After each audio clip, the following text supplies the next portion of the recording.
My father was the head of education, PhD, all that stuff. I go home and ask him, said, why don't we learn about money in school?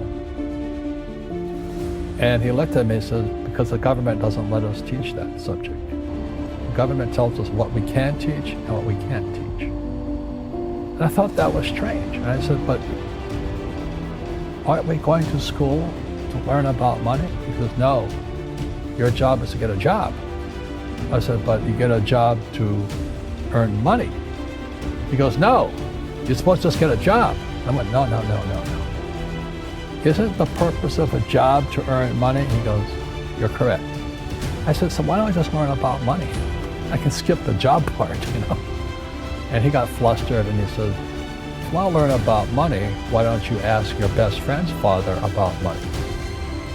And I said, why? That's Mike. So why ask him? He said, because Mike's father is an entrepreneur. And I said, what are you? He said, I'm an employee. I'm a government employee. And I went, oh, what's the difference? He says, the difference is an entrepreneur must know about money, or they're no longer entrepreneurs. And he says, an employee doesn't have to know anything about money. The government will take care of them, the company will take care of them. So I'm all confused.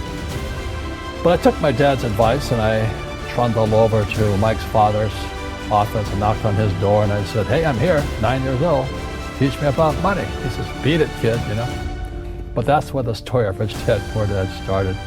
And finally, through persistence, my rich dad started teaching me about money on one condition. And that condition was he would never pay me. He says, the moment I pay you, you think like an employee. He says, that's the trap. Entrepreneurs work for free. And now I'm 9 years old, my head's going cracking in half.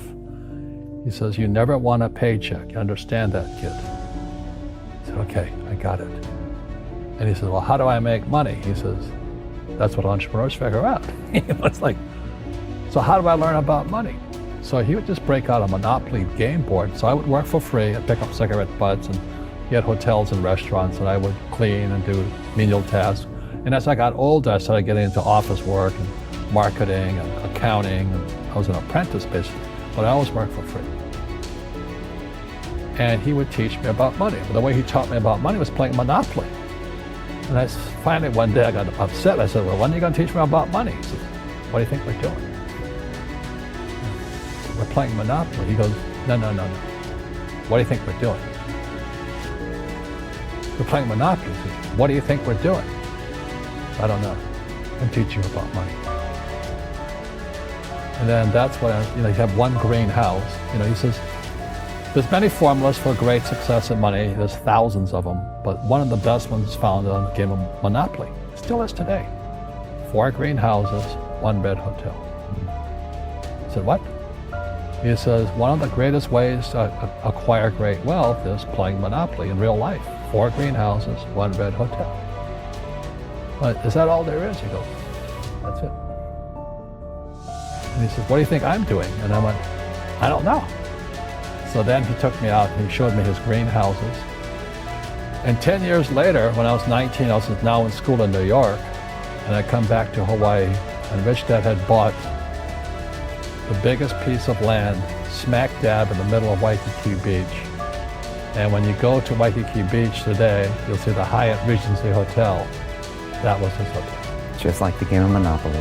Just like the game of Monopoly. Acquired assets and they became bigger assets. He just kept what's called an assemblage, because that property wasn't that big at the time, so he had to buy out all the small guys. Because Waikiki was a little dirt water little town. So he'd buy out this shop owner and buy that shop owner.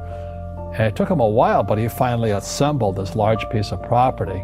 And then he and Hyatt put up this giant hotel. And it just sold for $800 million. So that's how I learned about money.